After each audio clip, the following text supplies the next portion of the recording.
Throwback Thursday with Dr. Nikita, and in this series we discussed the previous year questions of various subjects. So the main purpose of this series is to give you an insight into which topics are important and frequently asked, and also to give you some cheat codes, some tips and tricks to how you can easily solve such questions if you get such questions in your exam. So last week we had discussed some questions in ENT. This time we would be discussing some questions in ophthalmology. This is around approximately 30 minutes session, so of course we won't have many questions to be discussed. So let's start with our today's session based question. So the first question is, the most common site of an orbital blowout fracture is it the medial wall, is it the lateral wall, is it the roof, or is it the floor? Yes?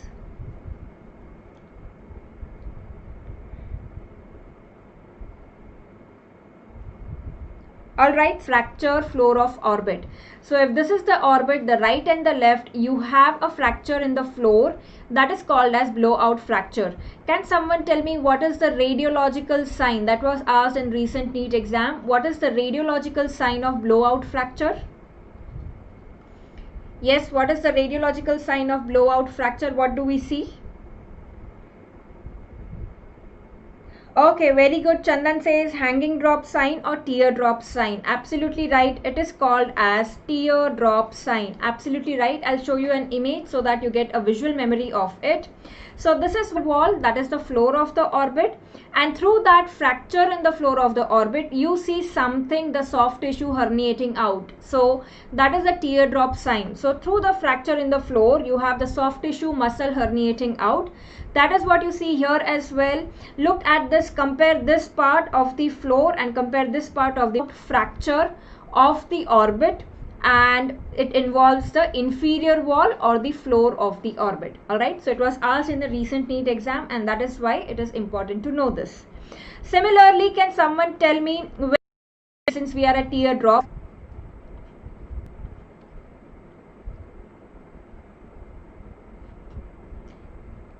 is the video alright now, or still some issue with that?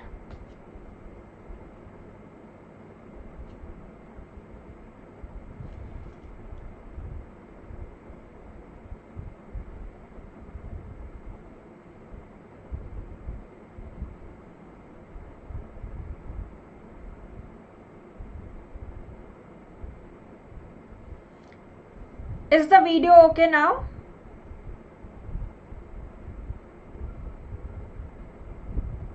Okay, so I can see there are mixed answers here. Some people are saying extrinsic compression, some are saying neurogenic bladder.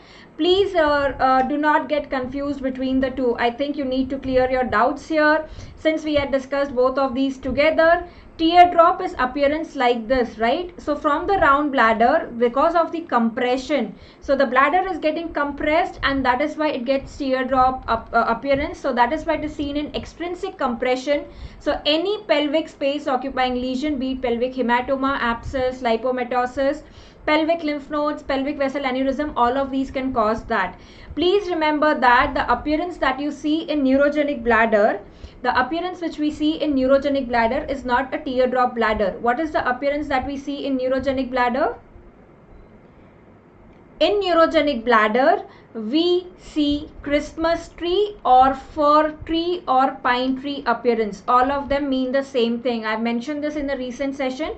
So it is your elongated bladder, plus it has multiple diverticuli, so that gives the Christmas tree, the fir tree or the pine tree appearance. Please do not get confused between the two. Alright, so that's your teardrop sign. Coming to the next question. So the next topic that we are focusing here, we have some 2 to 3 questions on Graves' disease. Very important topic, both in ophthalmology, pathology, surgery, even in radiology. So the first question is, what is the specific sign for Graves' disease?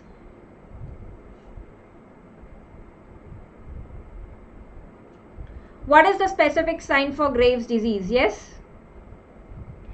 Absolutely right, it is ophthalmopathy, because tremors, tachycardia and goiter can be seen in any patient of thyrotoxicosis. But Graves' disease specifically, the specific sign is your eye involvement. So the specific sign of Graves' disease is ophthalmopathy. So please remember that ophthalmopathy is the specific sign, again asked in one of the recent NEET exams. The next question is, the most common ocular motility defect which is seen in Graves' disease is? The most common ocular motility defect seen in Graves' disease is it elevator restriction? Is it depressor palsy?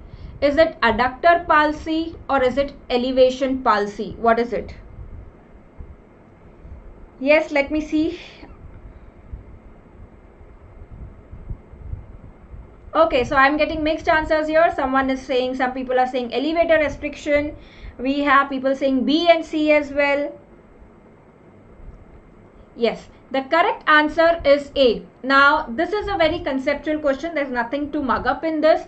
If you know the sequence of involvement of the muscles in Graves' disease, what is the sequence of involvement of muscles? Which is the first muscle to be involved?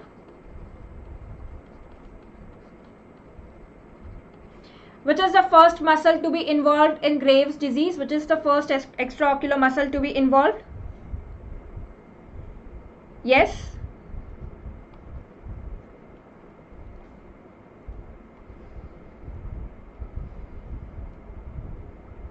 Absolutely right, Aisha. It is your inferior rectus. Yes, very correct, Gangadhar. It is IMSL. So the first one to be involved is your inferior rectus, the inferior muscle. And then it goes in your anti-clockwise direction like this. So after inferior rectus, here is your medial rectus, then is superior rectus, and then in lateral rectus.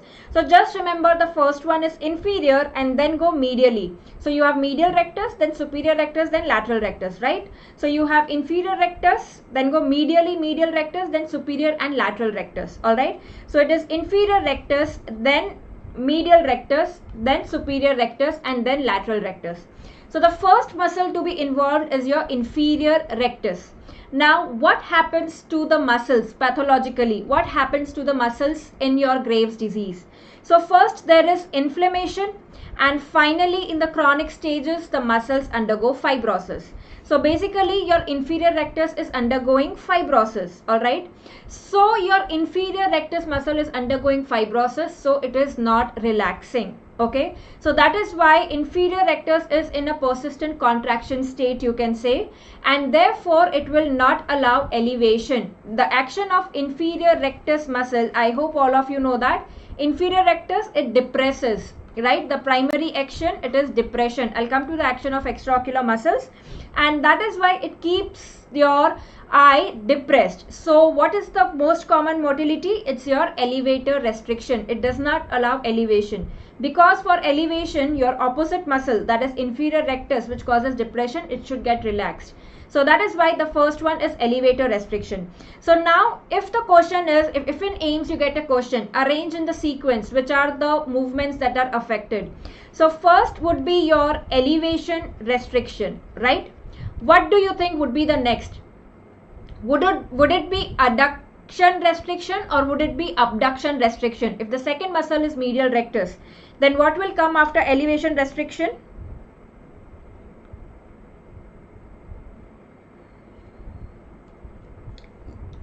Very correct, Chandan, absolutely right. So medial rectus, as the term says, medial rectus will take the eye medially. So the eye will be medially all the time. So that would be adducted. So that is why your abduction will be restricted. The opposite action will be restricted. So the next will be abduction restriction. Then would be your depression restriction, right? Then will be your adduction restriction. All right. So this is the sequence of involvement of muscles and corresponding restriction of muscles. Is that clear with everyone? Right? Now, what is the sign, radiological sign that you see? What is the radiological sign that you see in your Graves' ophthalmopathy? Characteristically, the muscles which are involved, the extraocular muscles which are involved, they have involvement of the muscle belly. Okay, the tendon is not involved. The muscle belly is involved. The tendon is not involved. So what you get like this is your Your muscle belly is involved, but the tendon is not involved. So the tendon is not thickened. It's just the muscle which is thickened. So that is why it is called as Coca-Cola sign. Okay. So please remember, you get Coca-Cola bottle sign in your Graves ophthalmopathy. Coca-Cola bottle sign in Graves, since the tendon is spared. Since the tendon is spared. This sign helps us to distinguish in another condition where you have enlargement of the extraocular muscles, which is that condition. But in that condition, the entire muscle is thickened. The entire muscle is bulky, including your tendon, which is that condition.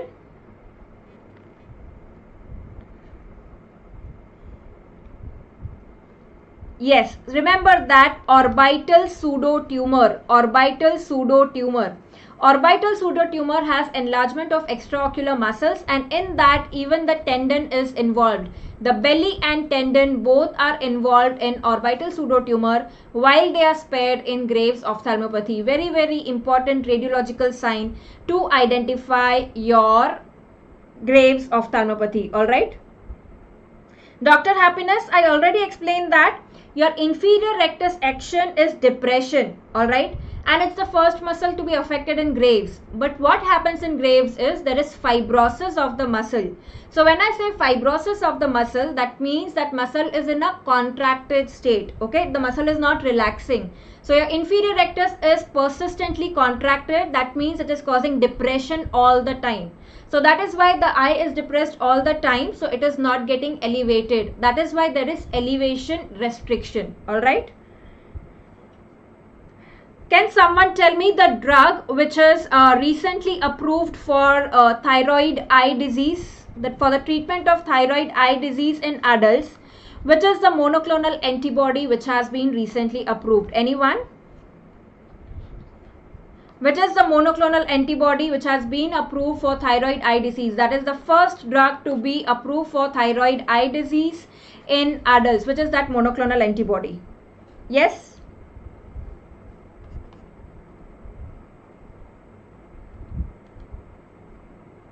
Anyone knows the name of the monoclonal antibody approved for thyroid eye disease?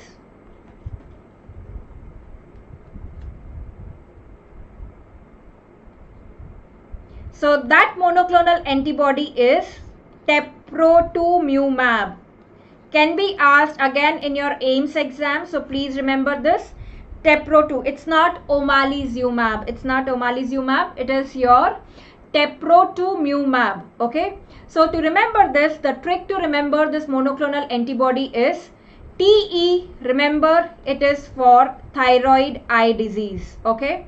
And PE also you can remember. PRO you can remember as proptosis. So proptosis, thyroid eye disease, is a very common cause of proptosis, both unilateral and bilateral in adults. So the trick is to remember TE is thyroid eye, PRO also helps you to remember proptosis, and so teprotumumab is your monoclonal antibody for thyroid eye disease. Omalizumab is something which is used in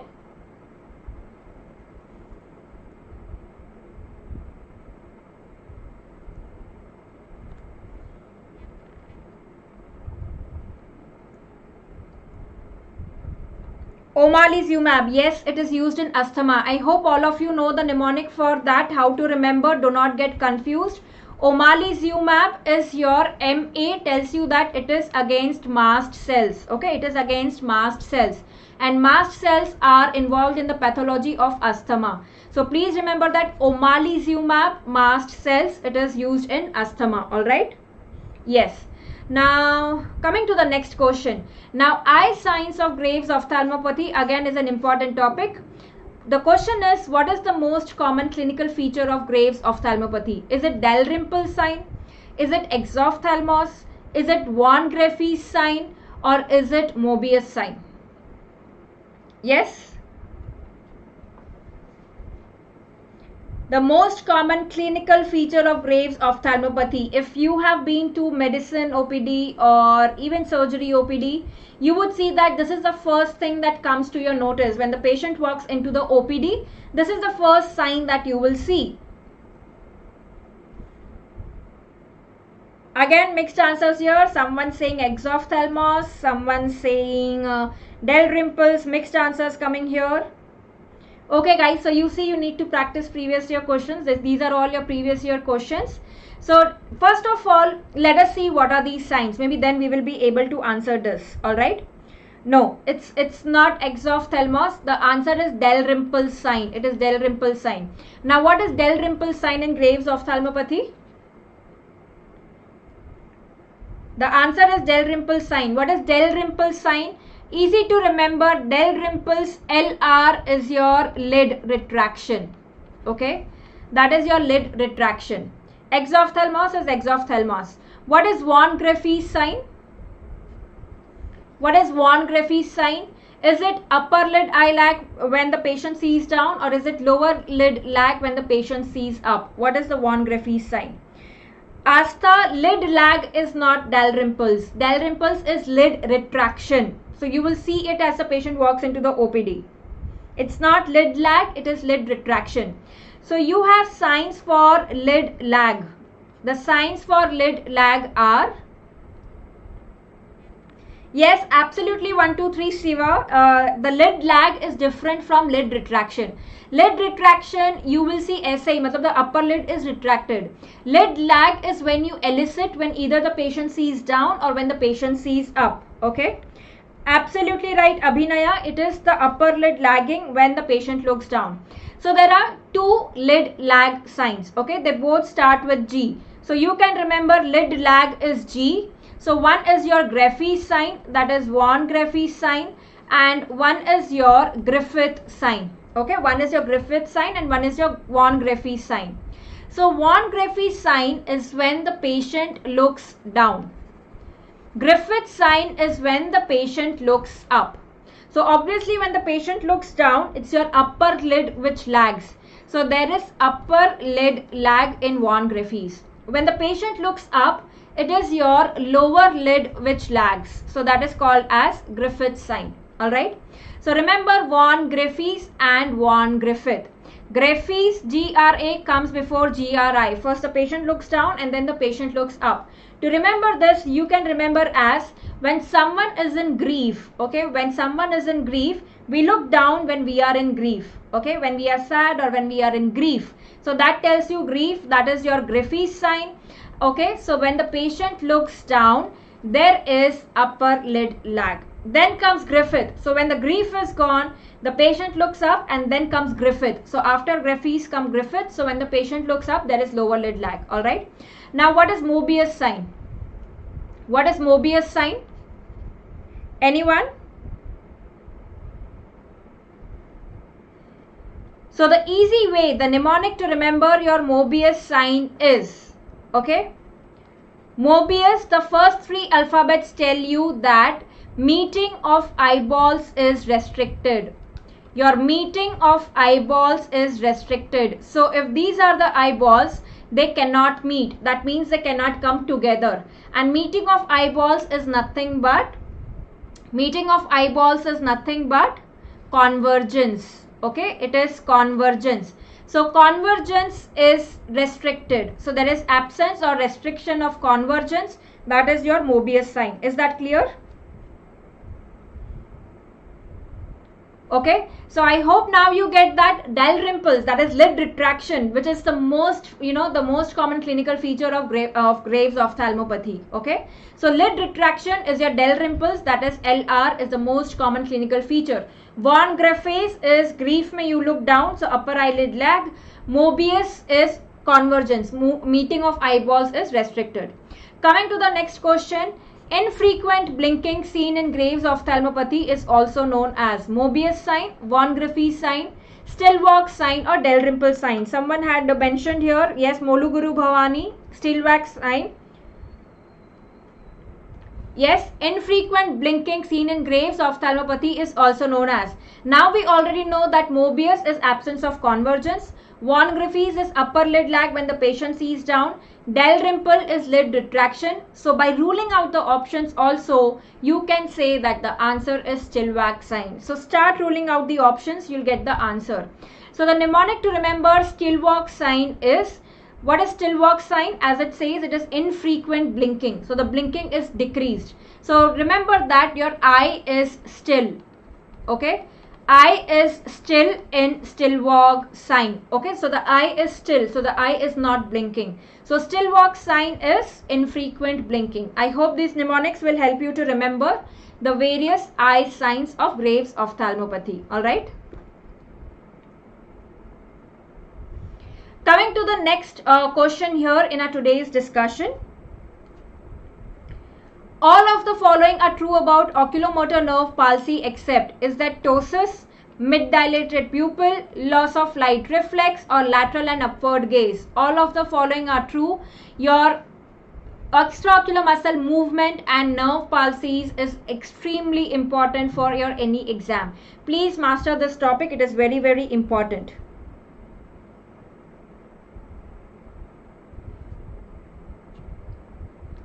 All of the following are true about oculomotor nerve palsy except, again I am getting mixed answers here. Guys, this is a question which you should have not made wrong. By ruling out the options also you can come to the answer. Yes, I'll come to the answer. I'll tell you the answer. How should you approach this question? Such questions, rule out the options if you know something about oculomotor nerve palsy. So oculomotor nerve is your third cranial nerve. It supplies all your extraocular muscles except, we all know this, we have been reading this since first year of MBBS, SO4 and LR6. So except superior oblique and lateral rectus. Superior oblique supplied by fourth nerve, lateral rectus supplied by sixth nerve. Alright. Now third cranial nerve. Is it a parasympathetic nerve or yes or no? Third cranial nerve. Which are all your parasympathetic cranial nerves? Which are your parasympathetic cranial nerves? Yes, quickly.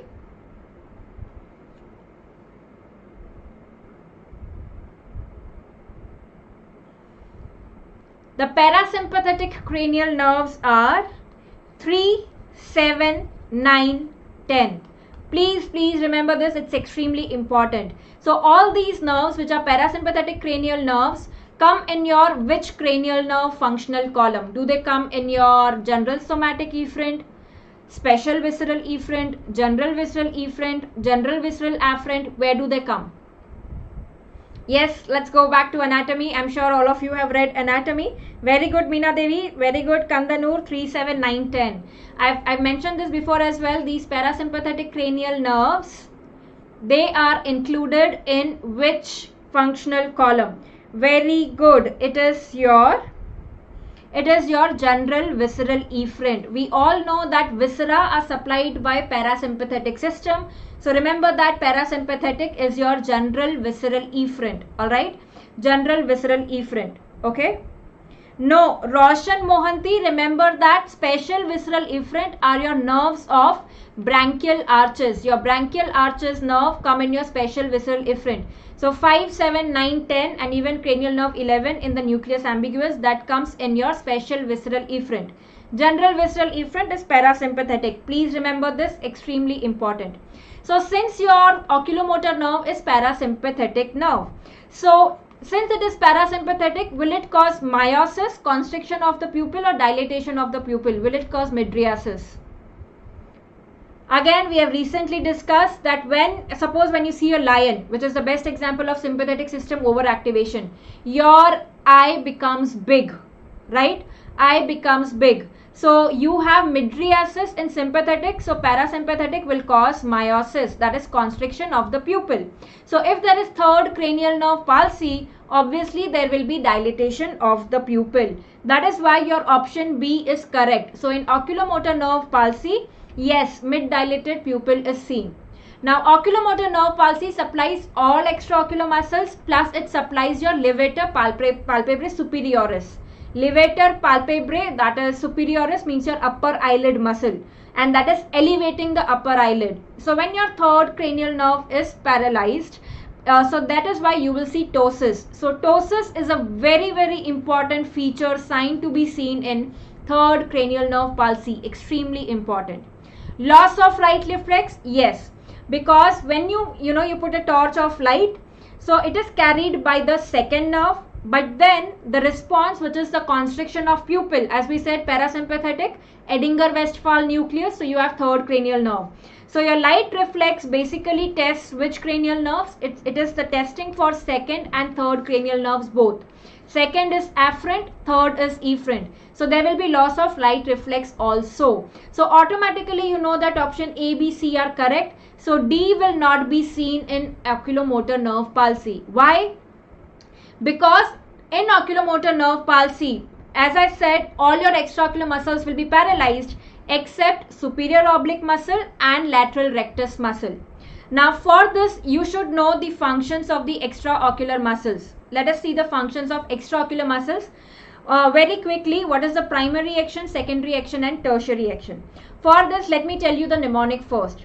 The mnemonic is, remember that for obliques, okay, for superior oblique, inferior oblique, OB tells you that it does opposite action and it does, OB is AB, that means it does abduction.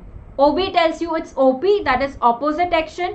OB is AB, that means it tells you it does abduction. Opposite means superior oblique will do opposite action of its name. So it will not take the eye superiorly, it will cause niche wala action, inferior wala, that is depression. Inferior oblique, it will do opposite action. It will not take the eye inferiorly, it will cause elevation. So it will do opposite action. Alright. And both of them, be it superior oblique, be it inferior oblique, OB tells you that they will do abduction. Okay. And the another thing to remember is sin. If you remember sin, so obviously you'll remember that superiors are intorters. So obviously inferior becomes extorters. Okay. So remember sin. Okay, remember sin. That is, superiors are intorters and inferiors are extorters. So both your superior oblique, superior rectus, inferior oblique, inferior rectus, they will do extortion. Superiors will do intorsion. Now let us come to your action of the muscles. In the rectus muscle, what is the primary action? Rectus सीधे साधे muscle है, जो उनका नाम है वो उनका primary action है. जैसे when I say medial rectus, so it will take the eye medially. Taking the eye medially is your adduction. When I say lateral rectus, so it will take the eye laterally, that is abduction. When I say inferior rectus, inferior, that means depression. So the primary action is depression. When I say superior rectus, it will take the superior. So the primary action is elevation. So rectus, as the term says, we know that what does the term rectus mean? Rectus means straight. Okay, rectus means straight. So medial rectus, lateral rectus, inferior rectus, superior rectus, they are straight muscles. That means they are straight forward muscles. Whatever is the name, that would be their primary action. Now coming to secondary and tertiary action. As you can see, your medial rectus and lateral rectus, they have only one action, adduction and abduction. No other secondary or tertiary action. The thing comes when you have the oblique muscles, inferior and superior oblique. Only those recti, that is inferior and superior, they have secondary and tertiary action.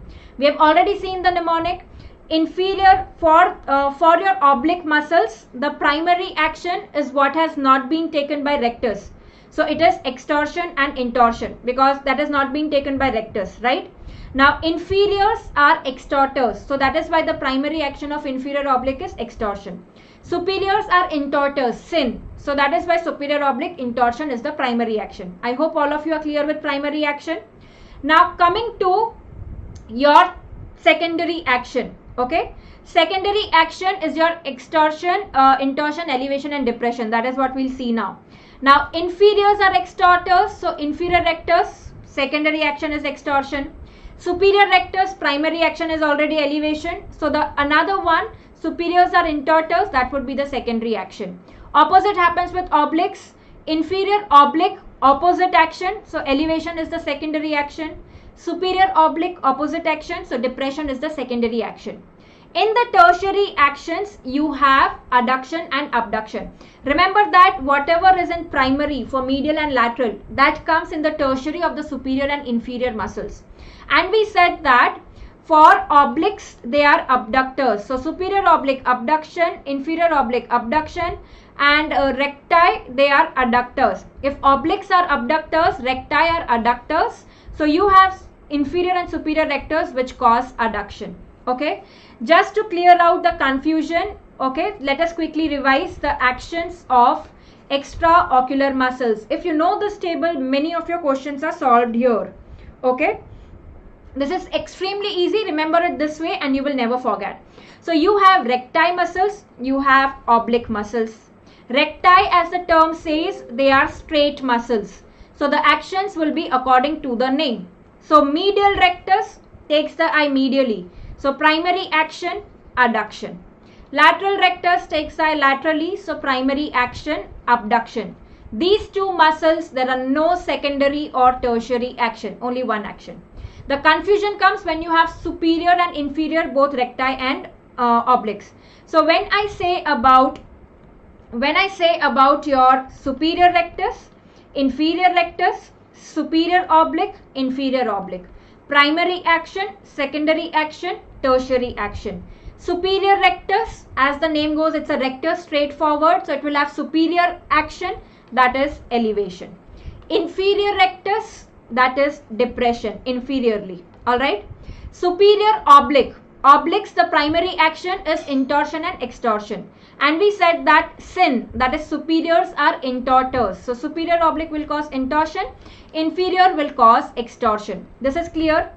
Coming to your tertiary action first, because what is the action of medial and lateral, that is adduction and abduction, will come in your tertiary action. So you can remember the mnemonic also as sin rad, that is superiors are intorters and recti are adductors. Recti are adductors. So both your superior rectors, inferior rectors, the tertiary action is adduction. Superior oblique, inferior oblique, we said that obliques will cause abduction. So they cause abduction, right? Now we also said obliques have opposite action. So that is why the secondary action here of superior oblique is opposite. That means it will cause depression. Of inferior oblique is opposite. Inferior ko opposite upar. That means it is elevation. And here you will have the secondary action, that is intorsion, extorsion. Superiors are intorters. So the secondary action is intorsion. For inferior rectors, it is extorsion, right? So this will be very easy once you know just these mnemonics. Synrad. Obliques are abductors, obliques have opposite action, and recti are straight muscles, they have straight action. Alright. So coming back to our question which we had. Yes. So when you have third cranial nerve palsy, so superior oblique and lateral rectus are the muscles which will be spared. Okay. So the superior oblique and lateral rectors will be spared. Alright. So that is why what you will see in this is superior oblique will act and lateral rectus will act. What is the function of lateral rectus? Lateral, that is abduction. Yes, so there will be lateral gaze because there is lateral rectus ka action. Superior oblique, will it cause upward gaze or will it cause downward gaze? What will superior oblique cause? Superior oblique, so opposite action. So it will cause depression. So there will not be upward gaze, there will be downward gaze because of the action of superior oblique. So you have lateral and downward gaze and not lateral and upward gaze. Is that clear? So that is why you should know the actions of extraocular muscles. Yes.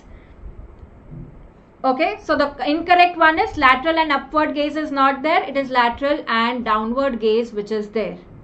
Okay, and if you are given a clinical picture of your third cranial nerve palsy, suppose if there is right third cranial nerve palsy.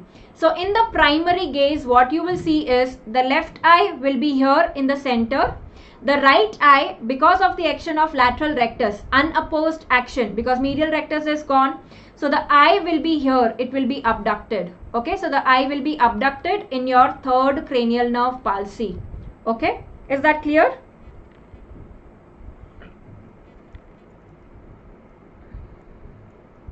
Coming to the next question, I think this would be the last question because of the time constraint that we'll see quickly. Which of the following is the common clinical feature of third nerve palsy due to diabetes? Now we have seen third nerve palsy already, but here the question specifically mentions due to diabetes, what is the clinical feature? Is it proptosis? Is it pseudotosis? Is it ptosis, or is it pupillary dysfunction? What is the answer here? Now remember that we said that third cranial nerve, it supplies the extraocular muscles including levator palpebrae superioris, and it causes and it has parasympathetic muscles also. These parasympathetic muscles are the ones which cause pupillary constriction. Alright. So the arrangement of the nerve fibers in your third cranial nerve is like this. So in the center you have your motor nerve, the motor supply of the muscles, and peripherally is the one which have the pupillary or the parasympathetic nerve fibers. So the trick to remember is that pupillary parasympathetic or pupillary constriction is present in the peripheral nerve fibers, in the peripheral part. So automatically in the central you have the motor supply. Now when will your parasympathetic or pupillary function will be seen, which is gone in third cranial nerve palsy? When the nerve is getting compressed. So when there is some extrinsic compression, in that case your peripheral fibers will go first. So that is why pupillary dysfunction will be seen in compressive, if there is compressive palsy of the third cranial nerve. Diabetes is not a compressive palsy. It is your ischemic palsy. Because of hyperglycemia, the nerve fibers are affected. There is ischemia. So it is not a compressive palsy. It's a ischemic palsy. So the central fibers are affected first. So that is why the muscles will be affected first rather than the pupil. And that is why it will present with ptosis. Because it is the ischemic palsy that we see in diabetes mellitus. In your space occupying lesions that compress the third nerve, that will present with your pupillary dysfunction. Is this clear? Is this clear? So what is the common clinical feature in third nerve palsy? It's not pupillary dysfunction because it's the peripheral fibers affected in compressive etiologies. Diabetes is not a compressive etiology, it's an ischemic etiology. So that is why it's the muscles which are affected first. So that is why there will be ptosis, which is a common clinical feature. Alright. So I think that's all for today. The half an hour really flies. We do not realize. Yes, thank you Harini. I'm glad that you like our page and you are following it. Okay. So I'll discuss, there are some questions remaining of course to be discussed. Maybe we will discuss it in the next episode of Throwback Thursday or in one of our sessions in the Unacademy Plus classes where we have sessions going on. I will see you again in next 20 minutes on the Unacademy Learning app with the radiology class. The topic for today is gastrointestinal radiology. So all of you who have subscribed to Unacademy, you can join me in the class in next 20 minutes at 6 p.m. with gastrointestinal radiology to be discussed in the course on revision for Central Institute exams. Alright. If you are not subscribed to Unacademy and if you want to subscribe to Unacademy, you can use my referral code Dr. Nikita for the additional discount. So see you soon in next 20 minutes. Take a quick short break and I'll see you again in next 20 minutes. Till then, goodbye, take care, keep studying, keep revising and keep winning.